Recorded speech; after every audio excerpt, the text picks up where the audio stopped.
नमस्कार। आइए सुनते हैं लियो टॉल्स्टॉय के द्वारा लिखित कहानी का हिंदी रूपांतरण।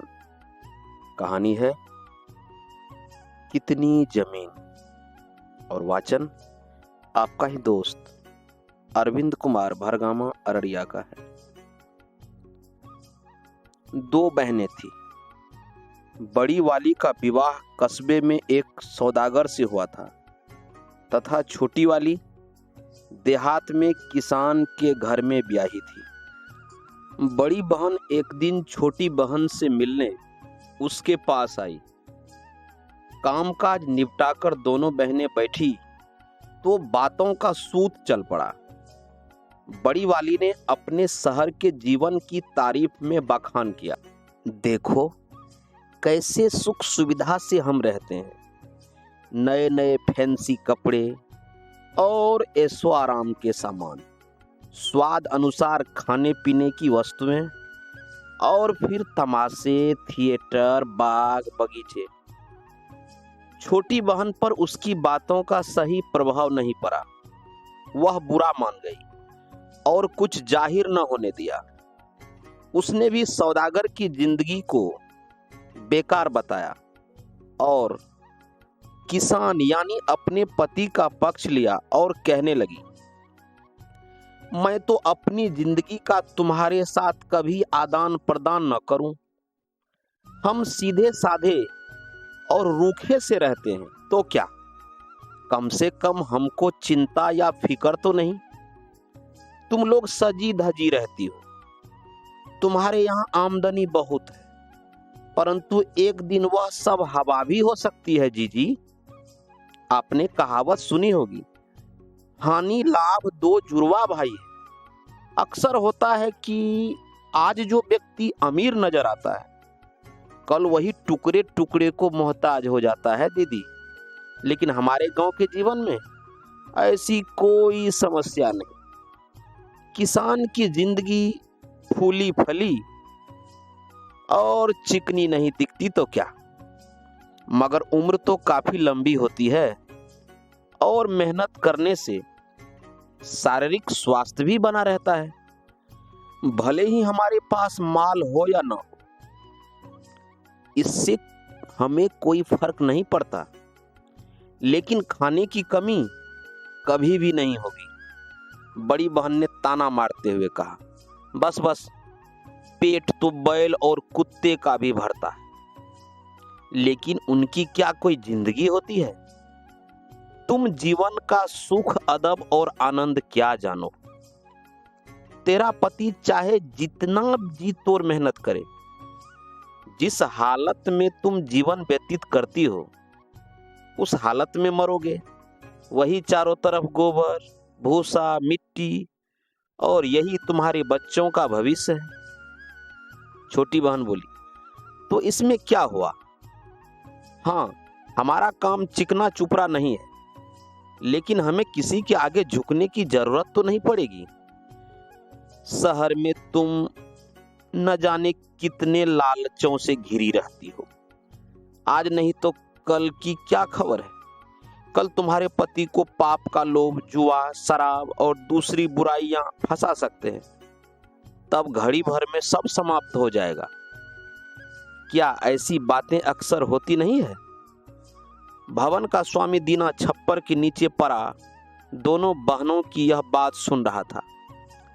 उसने सोचा कि बात तो सत्य और खड़ी है।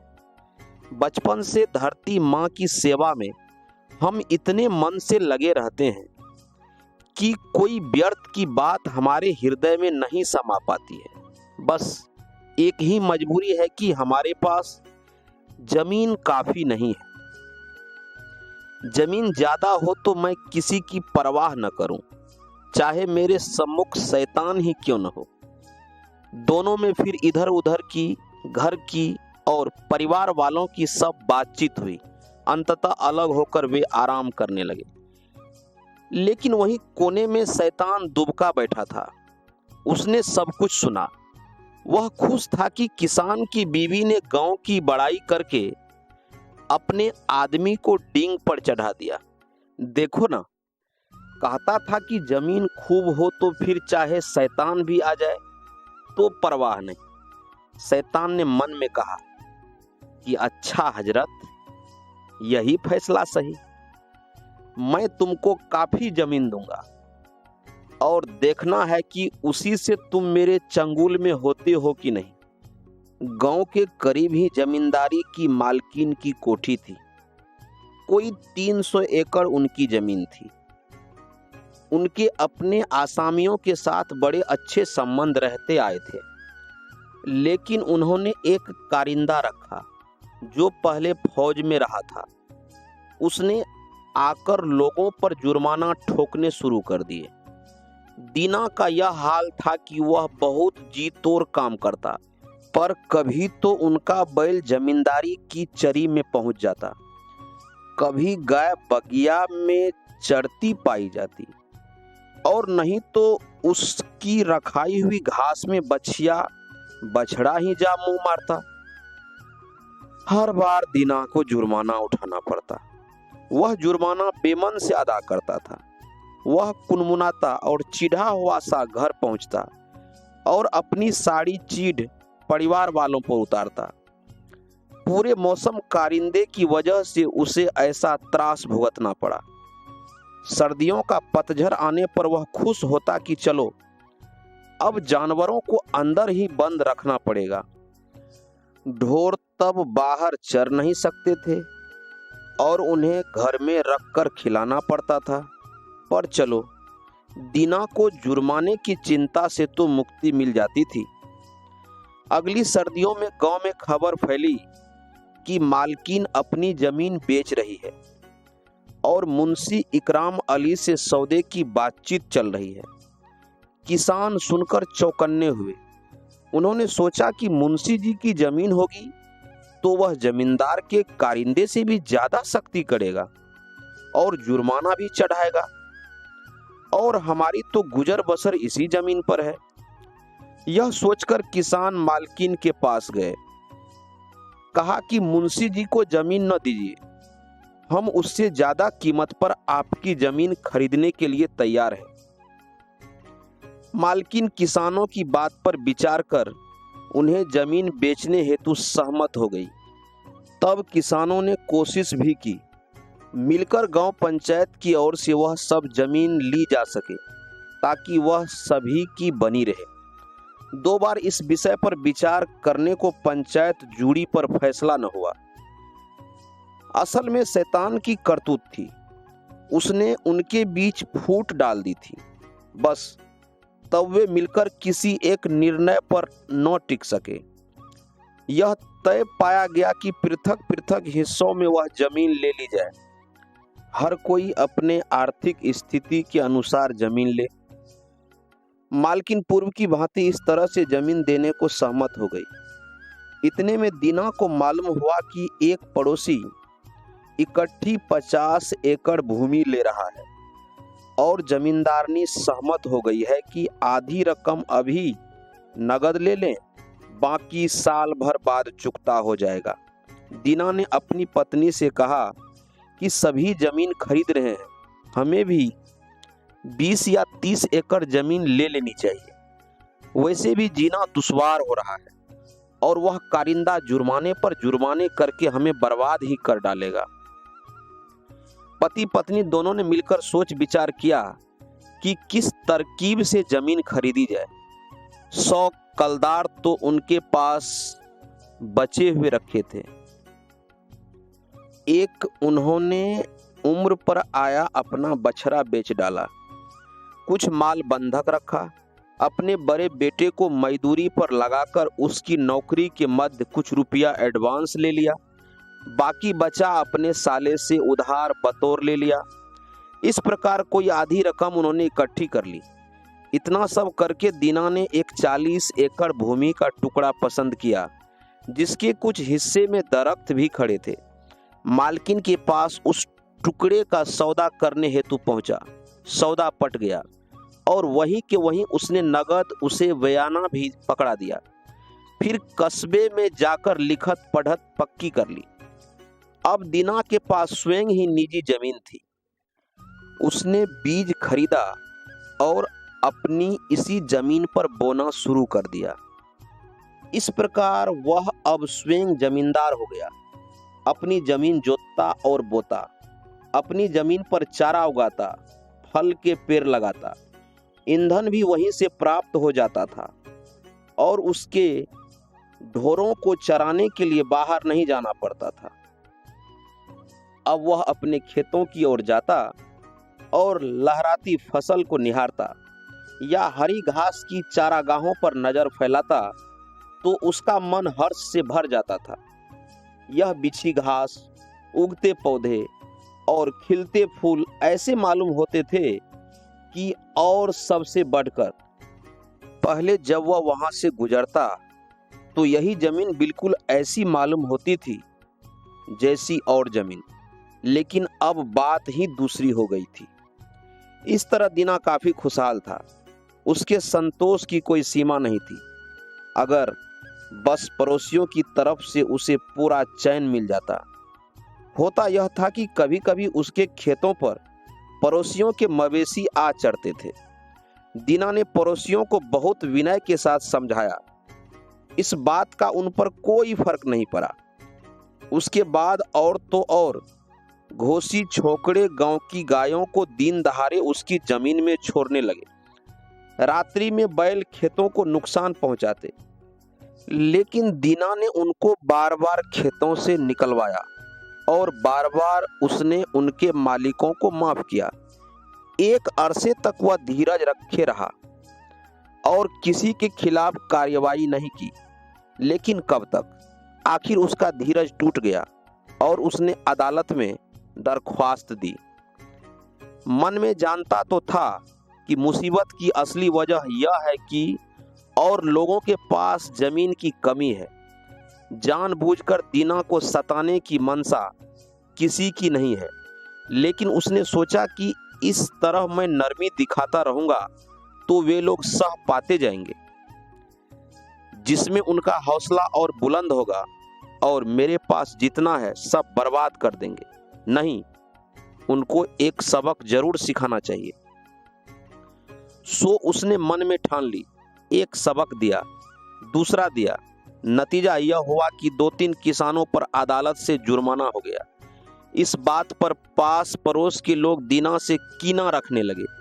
अब कभी कभी जानबूझकर भी तंग करने के लिए अपने मवेशी उसके खेतों में छोड़ देते।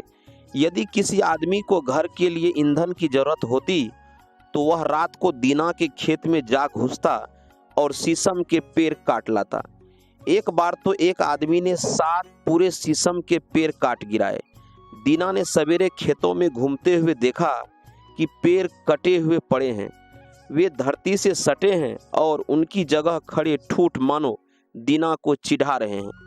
यह सब देखकर उसका चेहरा गुस्से से तमतमा उठा। उसने सोचा कि अगर दुष्ट ने एक यहाँ का तो दूसरा दूर का पेड़ काटा होता तो भी गनीमत थी, मगर कमबख्त ने आसपास के सब पेड़ काटकर बगिया को खंडहर बना दिया। अगर पता लग जाए तो उसकी खबर लिए बिना न छोड़ूं। उसने जानने के लिए अपने सिर को खुजलाया कि यह करतूत किसकी हो सकती है। आखिर तय किया कि हो न हो यह धन्नू की करतूत लगती है और कोई दूसरा ऐसा नहीं कर सकता। यह सोच धन्नू की ओर गया कि शायद कुछ सूत पकड़ाई मिले, लेकिन वहां ऐसा कोई सबूत नहीं मिला जिससे दीना उसे दोषी ठहरा पाए। धन्नू से भेंट हुई, आपस में कहा सुनी और मुंह भाषा के सिवा कोई नतीजा न निकला, लेकिन उसका मन कह रहा था कि यह काम धन्नू ने ही किया होगा और तुरंत जाकर धन्नू के खिलाफ नामजद रपट लिखा दी। धन्नू पकड़ा गया तथा अदालत में पेश किया गया। मुकदमा कायम रहा, कभी एक अदालत तो कभी दूसरी अदालत में। कुछ दिनों तक यही प्रक्रिया चलती रही। आखिरकार एक समय यह भी आया कि धन्नू बरी हो गया, क्योंकि उसके खिलाफ कोई ठोस सबूत या गवाह मुहैया नहीं थे। दीना इस बात पर और भी तिलमिला उठा और अपना गुस्सा मजिस्ट्रेट पर उतारने लगा। इस प्रकार दीना का अपने पड़ोसियों और अफसरों से मनमुटाव होने लगा। यहाँ तक कि उसके घर में भी आग लगाने की बातें सुनी जाने लगी। दीना के पास अब जमीन ज्यादा थी और जमींदारों में गिनती थी, पर गांव में और पंचों में पूर्व की भांति उसका मान सम्मान नहीं रहा था। इस बीच अफवाह उड़ी कि कुछ लोग गांव छोड़ छोड़कर कहीं जा रहे हैं। दीना ने सोचा कि मुझे तो अपनी जमीन छोड़ने की जरूरत ही नहीं है, लेकिन यदि कुछ लोग गांव छोड़कर चले जाएंगे तो गांव में भीड़ ही कम होगी। मैं उनकी जमीन स्वयं ही ले लूंगा, तब ज्यादा सही रहेगा। अब तो कुछ तंगी मालूम होती है। एक दिन दीना घर के बाहर छप्पर के नीचे बैठा हुआ था कि एक परदेसी सा किसान उधर से गुजरता हुआ उसके घर उतरा। वह वहां रात भर ठहरा और भोजन भी दीना के यहाँ पर किया। दीना ने उससे बातचीत की कि भाई कहाँ से आ रहे हो? उसने कहा कि दरिया सतलज के पास से आ रहा हूँ, वहाँ बहुत काम है। फिर एक में से दूसरी बात निकली और आगंतुक ने बताया कि उस तरफ नई बस्ती बस रही है। उसके अपने गांव के कई और लोग वहां पहुंचे हैं। वे सोसाइटी में शामिल हो गए हैं और हर एक को 20 एकड़ भूमि मुफ्त मिली है। जमीन ऐसी उपजाऊ और उम्दा है कि उस पर गेहूं की पहली फसल जो हुई तो आदमी से ऊंची उसकी बालें गई और इतनी धनी कि दरांत के एक काट में एक पुला बन जाए। एक आदमी के पास खाने को दाने न थे, खाली हाथ वहां पहुंचा। अब उसके पास 2 गायें, 6 बैल और भरा खलिहान अलग। दीना के हृदय में भी अभिलाषा की किरण उत्पन्न हुई। उसने सोचा कि मैं यहाँ तंग सकड़ी सी जगह पर पड़ा हुआ क्या कर रहा हूँ, जबकि दूसरी जगह उन्नति के द्वार खुले पड़े हैं। यहाँ की जमीन घर बार बेच बाच कर नकदी बना वहीं क्यों न चला जाऊं और नए सिरे से आरंभ करके देखूं। यहाँ लोगों की गिचपिच हुई जाती है, उससे दिक्कत होती है, जिस कारणवश उन्नति में बाधा भी उत्पन्न होती है।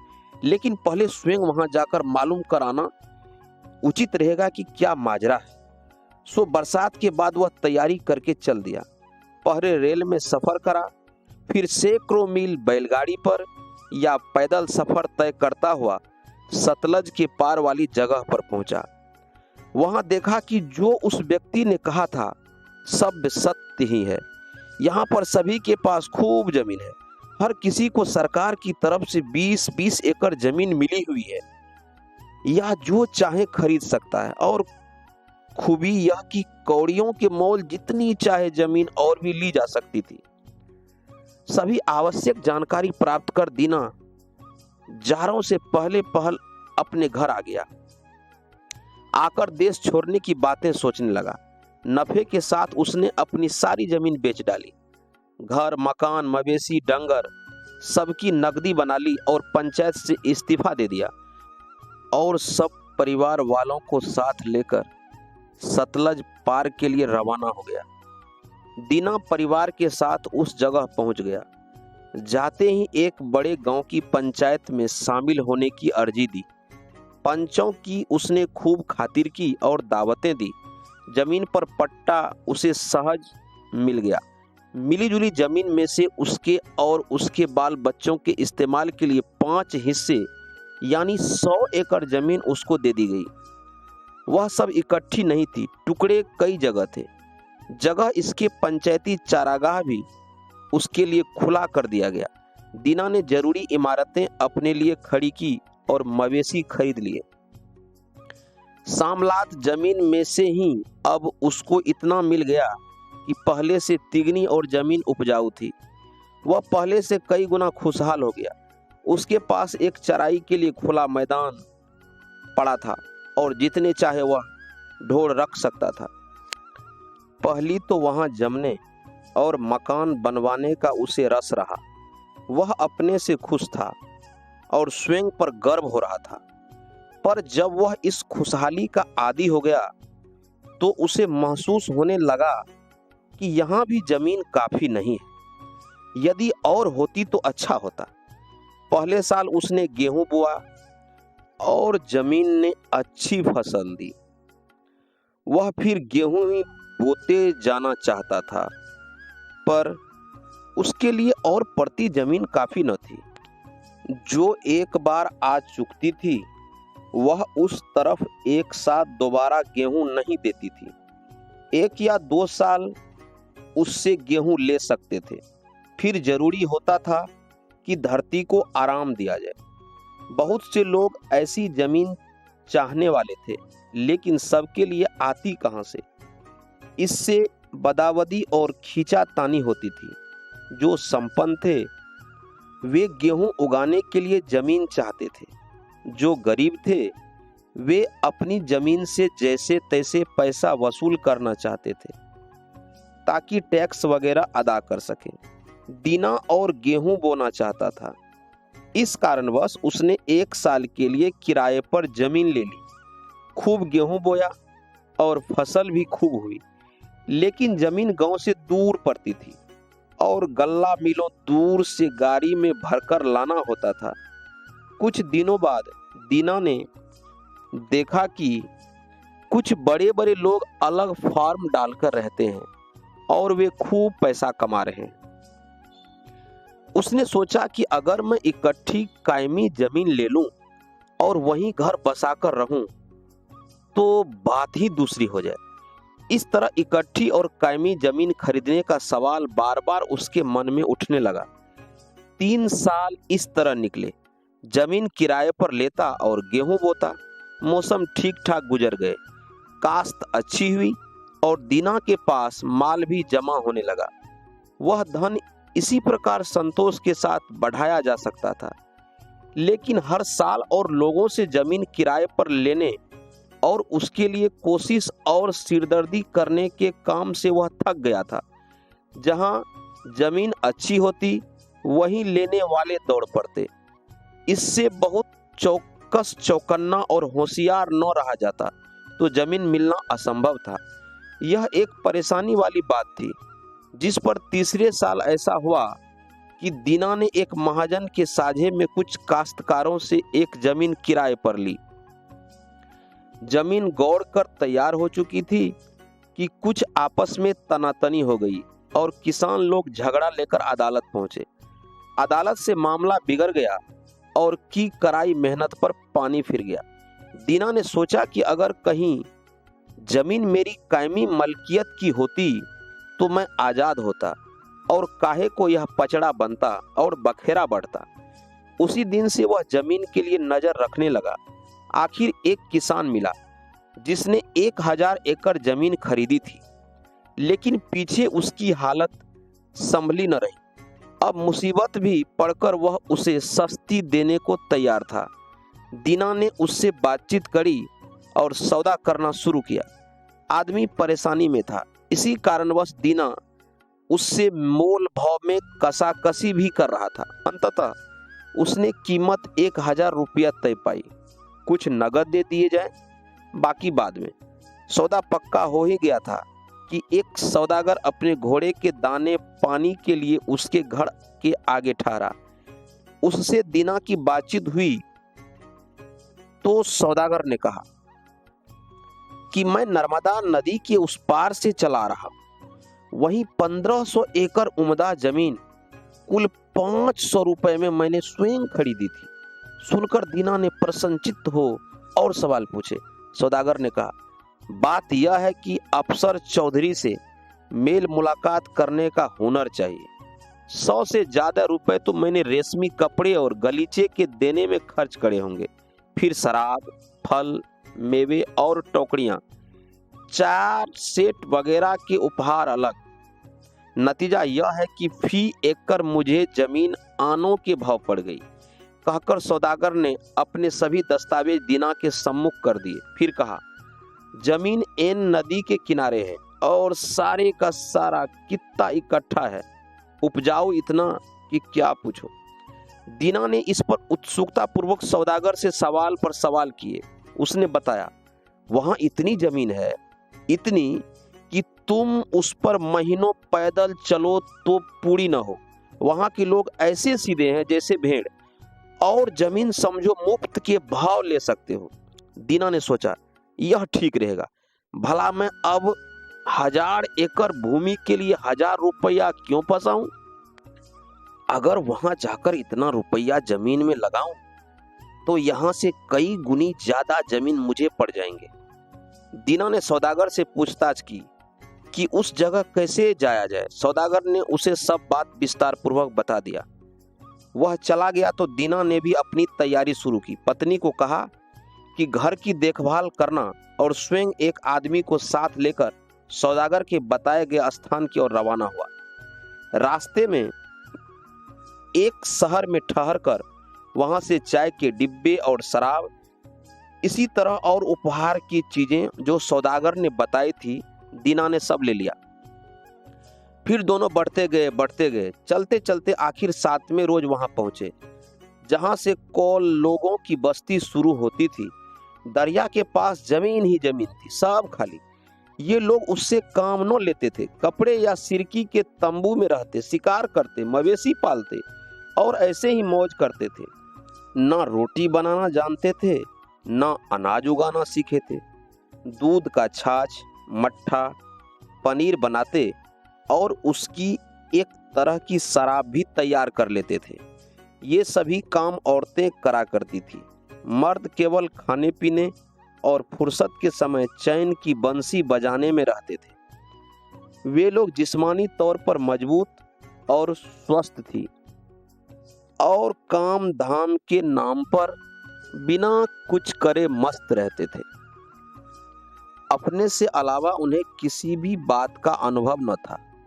पढ़ना लिखना जानते नहीं थे और हिंदी का भी ज्ञान नहीं था। उनका स्वभाव बिल्कुल सीधा साधा था। देखने पर ही चेहरे से भोले भाले लगते। दीना को देखते ही वे अपने तंबुओं से निकल आए और उसके चारों तरफ जमघट लगाकर खड़े हो गए। उनमें एक दुभाषिए के जरिए दीना ने बताया कि मैं जमीन खरीदने की वजह से यहाँ आया हूँ। वे लोग बहुत खुश मालूम हुए। बड़े आदर भाव के साथ वे उसे अपने अच्छे से अच्छे डेरे में ले गए। वहीं कालीन पर बिछे गद्दे पर बिठाया और स्वयं नीचे चारों तरफ से घेर कर वे लोग बैठ गए। तत्पश्चात दीना की चाय और दारू से मेहमानदारी निभाई। उसकी मेहमान नवाजी में बढ़ चढ़कर दावत हुई। दीना ने भी गाड़ी में से अपने पास से भेंट की चीजें निकाली और सभी को थोड़ी थोड़ी चाय बांटी। कौल लोग बड़े प्रसन्न थे। उन्होंने आपस में इस अजनबी की बाबत सब चर्चा की। फिर दुभाषिए से कहा कि मेहमान को सब समझा दो। दुभाषिए ने कहा कि ये लोग कहना चाहते हैं कि हम सभी आपके आगमन पर प्रसन्न हैं। हमारे यहाँ का कायदा है कि मेहमान की खातिर जो हमसे बन सके हम लोग जरूर करते हैं। आपकी कृपा के हम कृतज्ञ हैं। बताइए कि हमारे पास कौन सी चीज है जो आपको सबसे अधिक पसंद है, ताकि हम इसी से आपकी खातिर कर सकें। दीना ने जवाब दिया कि जिस चीज को देखकर मैं बहुत खुश हूं वह आपकी जमीन है। हमारे यहाँ जमीन की कमी है और वह उपजाऊ भी इतनी नहीं होती, लेकिन यहाँ उसका कोई पार नहीं है और वह उपजाऊ भी खूब है। मैंने तो अपनी आंखों से यहाँ जैसी भूमि दूसरी जगह कहीं नहीं देखी है। दुभाषिए ने दीना की बात अपने लोगों को समझा दी। कुछ देर वे आपस में विचार विमर्श करते रहे। दीना उनकी बात को समझ न सका कि वह क्या कह रहे हैं, लेकिन उसने उनके चेहरे पर छलके खुशी के भाव को पढ़ लिया था। लग रहे थे कि वे बहुत खुश हैं, बड़े हंस रहे हैं और जोर जोर से बोल रहे हैं। अंततः वह चुप हुए और दीना की ओर देखने लगे। फिर आपस में बात करने लगे। मालूम पड़ा कि जैसे उनमें कुछ दुविधा है। दीना ने पूछा कि इन लोगों में अब किस बात की अटक है। दुभाषिए ने बताया कि उनमें कुछ की राय है कि सरदार से जमीन देने के विषय में और पूछ लेना चाहिए। उनकी गैर हाजिरी में कोई भी निर्णय लेना उचित नहीं होगा। दूसरों का ख्याल है कि इस बात में सरदार के लौटने का इंतजार देखने की जरूरत नहीं है। जरा सी तो बात है। यह विवाद चल ही रहा था कि एक आदमी बड़ी ही बलदार टोपी पहने वहां उपस्थित हुआ। सब शांत भाव के साथ उसके सम्मान में खड़े हो गए। दुभाषिए ने कहा कि यही हमारे सरदार हैं। दीना ने फौरन अपने सामान में से एक बढ़िया लबादा निकाला और चाय का एक बड़ा डिब्बा और भी चीजें सरदार को भेंट की। सरदार ने भेंट स्वीकार की और अपने आसन पर विराजमान हो गए। बैठते ही को लोगों ने उससे कुछ कहना आरंभ किया। सरदार कुछ देर सुनता रहा, फिर उसने उन्हें शांत रहने का इशारा किया। इसके पश्चात दीना की ओर मुखातिब होकर हिंदुस्तानी भाषा में कहा, इन भाइयों ने जो कहा ठीक है। जो जमीन तुम्हें पसंद आए चुन लो। हमारे यहाँ जमीन का घाटा नहीं है। दीना ने सोचा कि मैं मनचाहे जितनी जमीन कैसे ले सकता हूँ। पक्का करने के लिए दस्तावेज वगैरह भी तो चाहिए। नहीं तो जैसे आज इन्होंने कह दिया कि यह तुम्हारी है, पीछे वैसे ही उसे ले भी तो सकते हैं। प्रकट में उसने कहा, आपकी दया के लिए मैं कृतज्ञ हूं। आपके पास बहुत जमीन है और मुझे थोड़ी सी चाहिए, लेकिन मुझे भरोसा होना चाहिए कि मेरा अपना छोटा टुकड़ा कौन सा है और यह कि वह मेरा ही है। क्या ऐसा नहीं हो सकता कि जमीन को नाप लिया जाए और उतना ही टुकड़ा फिर मुझे सौंपा जाए?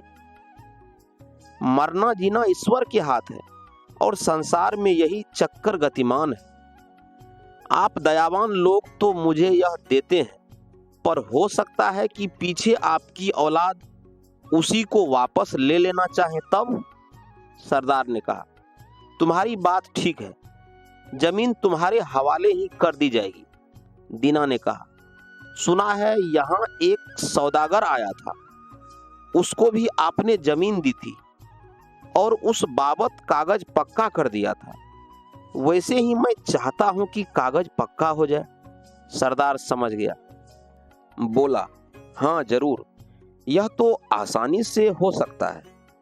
हमारे यहाँ एक मुंशी है, कस्बे में चलकर लिखा पढ़ी पक्की कर ली जाएगी और रजिस्ट्री हो जाएगी।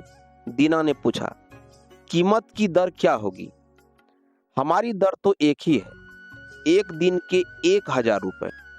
दीना समझा नहीं, बोला, दिन का हिसाब मत कैसा है, यह बताइए कितने एकड़? सरदार ने कहा, यह सब गिनना गिनाना हमसे नहीं होता, हम तो दिन के हिसाब से बेचते हैं। जितनी जमीन एक दिन में पैदल चलकर तुम नाप डालो वही तुम्हारी, और कीमत है ही दिन भर की 1000। दीना अचरज में पड़ गया, कहा, एक दिन में तो बहुत सी जमीनों को घेरा जा सकता है। सरदार हंसा, बोला, हाँ क्यों नहीं, बस वह सब तुम्हारी, लेकिन एक शर्त है, अगर तुम उसी दिन उसी जगह न आ गए जहां से चले थे तो कीमत जब्त समझी जाएगी। लेकिन मुझे पता कैसे चलेगा कि मैं इस स्थान से चला था? क्यों, हम सब साथ चलेंगे और जहां ठहरने को कहोगे ठहरे रहेंगे। उस जगह से शुरू करना और वहीं लौट आना, साथ में फावड़ा ले लेना, जहां जरूरी समझा निशान लगा देना। हर मोड़ पर एक गड्ढा किया और उस पर घास को जरा ऊंचा चीन दिया। पीछे फिर हम लोग चलेंगे और हल से इस निशान से उस निशान तक हलबंदी खींच देंगे। अब दिन भर में जितना चाहो बड़े से बड़ा चक्कर तुम लगा सकते हो, लेकिन सूर्यास्त होने से पूर्व जहां से चले थे वहां आ पहुंचना। जितनी जमीन तुम इस तरह नाप लोगे वही तुम्हारी हो जाएगी। दीना अत्यंत प्रसन्न हुआ। तय हुआ कि अगले दिन सवेरे ही चलना शुरू कर दिया जाएगा। फिर कुछ इधर उधर की बातचीत के दौरान खाना पीना हुआ। ऐसे ही करते करते रात हो गई। दीना के लिए उन्होंने खूब आरामदायक पड़ों का बिस्तर लगा दिया और वे लोग रात भर के लिए विदा हो गए। कह गए कि पांव फटने से पूर्व ही वे आ जाएंगे ताकि सूर्योदय से पूर्व ही मुकाम पर पहुंच सके। दीना अपने परों के बिस्तर पर लेटा तो रहा, पर उसे नींद न आई। रह रह कर वह जमीन के विषय में सोचने लगा। चलकर मैं कितनी जमीन नाप डालूंगा, कुछ ठिकाना है। एक दिन में 35 मील तो आसानी से कर ही लूंगा। दिन आजकल लंबे होते हैं और 35 मील कितनी जमीन उसमें आ जाएगी। उसमें से घटिया वाली तो बेच दूंगा या किराए पर उठा लूंगा, लेकिन जो चुनी हुई उम्दा होगी वहां अपना कार्य करूंगा। 2 दर्जन तो बैल फिलहाल काफी होंगे, 2 आदमी भी लगाने पड़ेंगे। कोई 150 एकड़ में तो काश्त करूंगा, बाकी चराई के लिए रहेगी। दीना रात भर परा जमीन आसमान के कुलाबे मिलाता रहा। देर रात कहीं थोड़ी नींद आई। आंखें झपी होंगी कि एक सपना दिखाई दिया। वह उसी डेरे में है कि किसी के बाहर से खिलखिलाकर हंसने की आवाज उसके कानों में आई। अचरज हुआ कि यह कौन हो सकता है। उठकर बाहर आकर देखा कि कौल लोगों का वह सरदार ही बाहर बैठा ठट्ठा दे देकर हंस रहा है। हंसी के मारे अपना पेट पकड़ लेता है। पास जाकर दीना ने पूछा, आप ऐसे हंस क्यों रहे हैं? लेकिन अभी पूछ पाया नहीं था कि देखता क्या है कि वहां सरदार तो है नहीं, बल्कि वह सौदागर बैठा है जो अभी कुछ दिन पहले उसे अपने देश में मिला था और जिसने इस जमीन की बात सुनाई थी। तब दीना उससे पूछने को हुआ कि यहाँ तुम कैसे और कब आए, लेकिन देखा तो वह सौदागर भी नहीं, बल्कि वह पुराना किसान है जिसने मुद्दत हुई तब सतलज पार की जमीन का पता दिया था। लेकिन फिर तो देखता है तो वह किसान भी नहीं है, बल्कि स्वयं शैतान है जिसके खूर हैं और सींग हैं। वही वहां बैठा ठट्ठा मारकर हंस रहा है। सामने उसके एक आदमी पड़ा हुआ है, नंगे पैर, बदन पर बस एक कुर्ता धोती। जमीन पर वह आदमी औंधे मुंह बेहाल पड़ा है। दीना ने सपने में ही ध्यान से देखा कि ऐसे पड़ा हुआ आदमी वह कौन है और कैसा है। देखता क्या है कि वह आदमी दूसरा कोई नहीं, स्वयं दीना ही है और उसकी जान निकल चुकी है।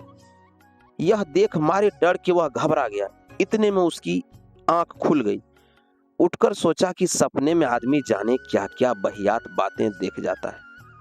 यह सोचकर मुंह मोड़ दरवाजे के बाहर झांककर जो देखा तो सवेरा होने वाला था। सोचा समय हो गया, उन्हें अब जगा देना चाहिए, चलने में देर ठीक नहीं। वह खड़ा हो गया और गाड़ी में सोते हुए अपने आदमी को जगाया। कहा कि गाड़ी तैयार करो। स्वयं कौल लोगों को बुलाने चल दिया। जाकर कहा, सवेरा हो गया है, जमीन नापने चल पड़ना चाहिए। कौल लोग सब उठे और इकट्ठे हुए। सरदार भी आ गया।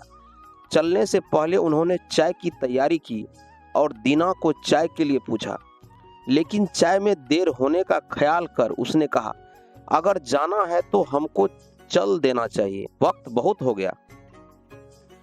कौल तैयार हुए और सब चल पड़े, कुछ घोड़े पर, कुछ गाड़ी में। दीना नौकर के साथ अपनी छोटी बहली में सवार था। फावरा उसने अपने साथ रख लिया। खुले मैदान में जब पहुंचे, पांव फूट ही रही थी। पास एक ऊंची टेकरी थी, पार खुला बिछा मैदान। टेकरी पर पहुंचकर गाड़ी घोड़ों से सब उतर आए और एक जगह जमा हुए। सरदार ने फिर आगे जाने कितनी दूर तक फैले मैदान की तरफ हाथ उठाकर दीना से कहा कि देखते हो, जहां तक तुम्हारी नजर जाती है वहां तक हम लोगों की जमीन है। उसमें जो तुम चाहो ले सकते हो। दीना की आंखों में चमक उभरी। भूमि एकदम अछूती पड़ी थी, बस हथेली की तरह हमवार और मुलायम, काली ऐसी कि बिनौला, और जहां कहीं जरा निचान था वहां छाती छाती जितनी तरह तरह की हरियाली छाई थी। सरदार ने अपने सिर की रोएदार टोपी उतारी और जमीन पर रख दी। कहा, यह निशान रहा, यहां से चलना प्रारंभ करो और यहीं आ जाना। जितनी जमीन चलकर तय करोगे वह तुम्हारी। दीना ने भी रुपए निकाले और टोपी पर गिनकर रख दिए। फिर उसने पहना हुआ अपना कोट उतार डाला और धोती की लांग को पूर्ण रूप से कस लिया।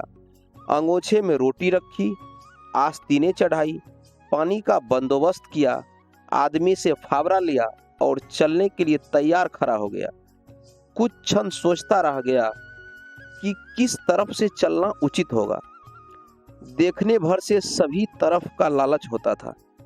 उसने तय किया, आगे देखा जाएगा, पहले तो सामने सूरज की दिशा में ही चला चलूं। एक बार पूरब की ओर मुंह करके खड़ा हो गया। अंगड़ाई लेके शरीर की सुस्ती दूर की और जमीन के किनारे सूरज का मुख चमकने का इंतजार करने लगा।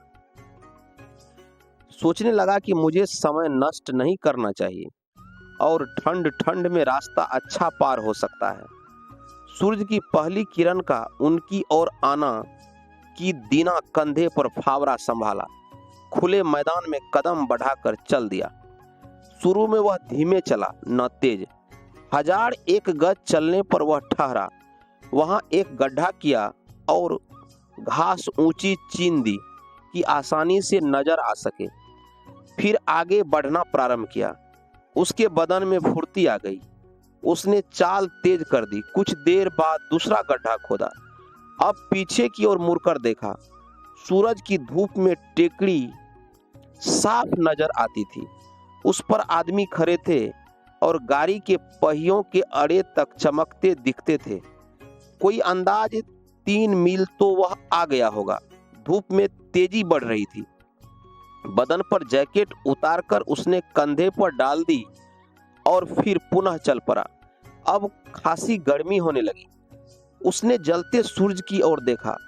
समय हो गया था कि कुछ खाने पीने की भी सोची जाती। एक पहर तो बीत गया, लेकिन दिन में 4 पहर होते हैं। अहंग, अभी क्या लौटना, अभी जल्दी है, लेकिन जूते उतार डालूं। यह सोच उसने जूते उतारकर धोती में खोस लिया और बढ़ चला। अब चलना आसान था। सोचा, अभी 3-1 मील तो और भी चला चलूं, तब दूसरी दिशा लूंगा। कैसी उम्दा जगह है, इसे हाथ से जाने देना हिमाकत है। लेकिन क्या अजब बात है कि जितना आगे बढ़ो उतनी जमीन एक से बढ़कर एक मिलती है। कुछ देर वह सीधा बढ़ा चला। फिर पीछे मुड़कर देखा तो टेकड़ी मुश्किल से नजर आती थी और उस पर के आदमी रेंगती चींटी सी मालूम होते थे और वहां धूप में जाने क्या कुछ चलता हुआ सा दिख पड़ता था। दीना ने सोचा, ओह, मैं इधर काफी बढ़ आया हूं, अब लौटना चाहिए। पसीना बेहद आ रहा था और प्यास भी लगाई थी। यहाँ ठहरकर उसने गड्ढा किया, उस पर घास का ढेर चिन दिया। उसके बाद पानी पीकर सीधी बाईं तरफ मुड़ गया। चला चलता गया, चला चलता गया। घास ऊंची थी और गर्मी बढ़ रही थी। उसे थकान महसूस होने लगी। उसने सूरज की ओर देखा। सिर पर दोपहर हो आई थी। सोचा, अब जरा आराम ले लेना चाहिए। वह बैठ गया, रोटी अंगोछे से निकालकर खाई और कुछ पानी पिया। लेटा नहीं कि कहीं नींद न आ जाए। इस तरह कुछ देर आराम कर फिर आगे की ओर बढ़ने लगा। पहले तो चलना आसान हुआ। खाने से उसमें दमदार चुस्ती फुर्ती आ गई थी, लेकिन गर्मी तीखी हो चली और आंखों में उसके ऊंघ सी आने लगी। मगर उसने कोई परवाह न की और वह चलता ही चला गया। सोचा कि तकलीफ घड़ी 2 घड़ी की है, आराम जिंदगी भर का हो जाएगा।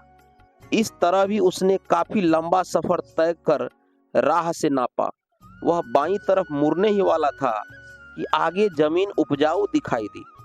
उसने सोचा कि इस टुकड़े को छोड़ना तो मूर्खता होगी। यहाँ सनी की बाड़ी ऐसी उगेगी कि क्या कहना। यह सोच उसने उस टुकड़े को भी नाप डाला और पार आकर गड्ढे का निशान बना दिया। फिर दूसरी तरफ मुड़ा। जो टेकड़ी की तरफ देखा तो ताप के मारे हवा कांपती सी मालूम हुई। उस कपकपी के धुधकारे में से वह टेकड़ी की तरफ मुश्किल से चिन्ह पड़ती थी।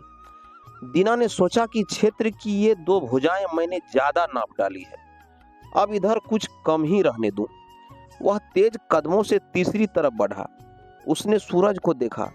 सूरज कोई 2/3 अपना चक्कर काट चुका था और दीना अपने रकबे की तीसरी दिशा में 2 मील मुश्किल से तय कर पाया था। मुकाम से अभी वह 10 मील दूर था। उसने सोचा कि छोड़ो, जाने भी दो। मेरी जमीन की एक बाजू छोटी रह जाएगी तो छोटी सही, लेकिन अब सीधी लकीर में मुझे वापस चले जाना चाहिए। जो ऐसी कहीं दूर निकल गया तो बाजी गई। अरे इतनी ही जमीन क्या थोड़ी है। यह सोच दीना ने वहां तीसरे गड्ढे का निशान डाल दिया और टेकड़ी की तरफ मुंह कर ठीक उसी सीध में चल दिया।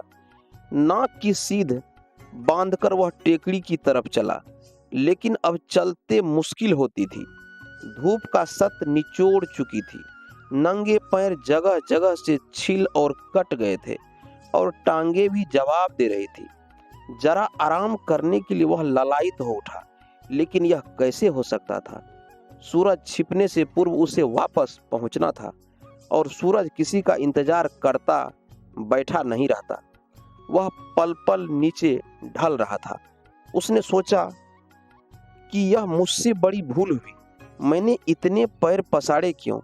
यदि कहीं मैं समय पर न पहुंच पाया तो? उसने फिर टेकड़ी की तरफ देखा, फिर सूरज की तरफ। मुकाम से अभी वह दूर था और सूरज धरती के पास झुक रहा था। दीना जी तोड़कर चलने लगा।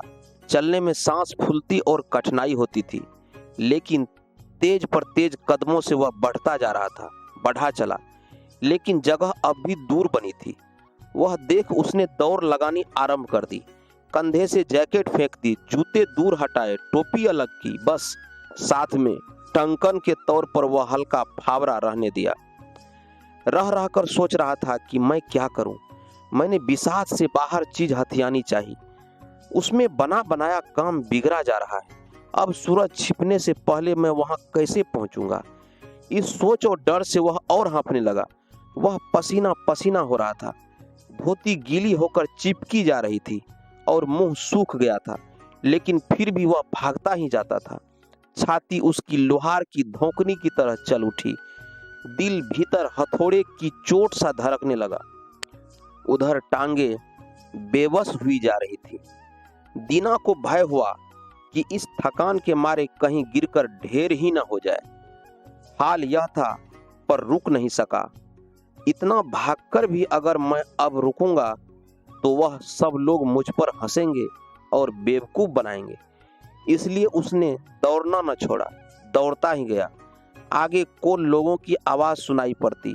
महसूस हुई वे उसको जोर जोर से कहकर बुला रहे थे। इन आवाजों पर उसका दिल और सुलग उठा। अपनी आखिरी ताकत समेट वह दौड़ा। सूरज धरती से लगा जा रहा था। तिरछी रोशनी के कारणवश वह बहुत बड़ा और खून सा लाल नजर आ रहा था। वह अब डूबा, अब डूबा। सूरज बहुत नीचे पहुंच गया था, लेकिन दीना भी जगह के बिल्कुल किनारे आ लगा था। टेकरी पर हाथ हिला हिलाकर बढ़ावा देते हुए कौन लोग उसे सामने दिखाई देते। अब तो जमीन पर रखी सरदार की वह टोपी भी नजर आने लगी, जिस पर उसकी रकम भी रखी थी। वहीं बैठा सरदार भी दिखाई दिया। वह पेट पकड़े हंस रहा था। दीना को अपने सपने की याद हो आई। उसने सोचा कि हाय, जमीन तो काफी नाप डाली, लेकिन क्या ईश्वर मुझे उसको भोगने के लिए बचने देगा? मेरी जान तो निकली हुई नजर आती है। मैं मुकाम तक अब नहीं पहुंच सकूंगा। दीना ने हसरत भरी निगाह से सूरज की तरफ देखा। सूरज धरती को छू चुका था, कुछ हिस्सा डूब भी चुका था। वह बची खुशी अपनी शक्ति से आगे बढ़ा, कमर झुकाकर भागा, जैसे कि टांगे साथ न देती हो। टेकड़ी पर पहुंचते पहुंचते अंधेरा हो आया था। उसने ऊपर देखा, सूरज छिप चुका था। उसके मुंह से एक चीख सी निकल गई, ओह, मेरी सारी मेहनत व्यर्थ गई। यह सोचकर वह थमने को हुआ, लेकिन उसे सुनाई दिया कि कौन लोग अब भी उसे पुकार रहे हैं। उसे सहसा याद आया कि वे लोग ऊंचाई पर खड़े हैं और उन्हें सूरज अभी नजर आ रहा होगा। सूरज छिपा नहीं है, अगरचे मुझको नहीं दिखता। यह सोचकर उसने लंबी सांस खींची और टेकड़ी पर आंख मूंद कर दौड़ा। चोटी पर अभी धूप थी। करीब पहुंचा और सामने टोपी देखी। बराबर सरदार बैठा वही पेट पकड़े हंस रहा था। दीना को फिर अपना सपना याद आया और उसके मुंह से चीख निकल पड़ी। टांगों ने जवाब दे दिया। वह मुंह के बल आगे की ओर गिरा और उसके हाथ टोपी तक जा पहुंचे। खूब खूब, सरदार ने कहा, देखो उसने कितनी जमीन ले डाली। दीना का नौकर दौड़ा आया और उसने मालिक को उठाना चाहा, लेकिन देखता क्या है कि मालिक के मुंह से खून निकल रहा है। दीना मर चुका था। को लोग दया से और व्यंग से हंसने लगे। नौकर ने फावड़ा लिया और अपने स्वामी दीना के लिए 6 फुट जमीन खोदकर कब्र बनाई और उसमें उसे लिटा दिया। अभी आप सुन रहे थे टॉल्स्टॉय की कहानी का हिंदी रूपांतरण कितनी जमीन। वाचन अरविंद कुमार भरगामा अररिया का था। अगर कहानी अच्छी लगे, वाचन अच्छी लगे तो हमारे चैनल को सब्सक्राइब करें, लाइक करें, कमेंट करें और हाँ, शेयर करना न भूलें। Thank you.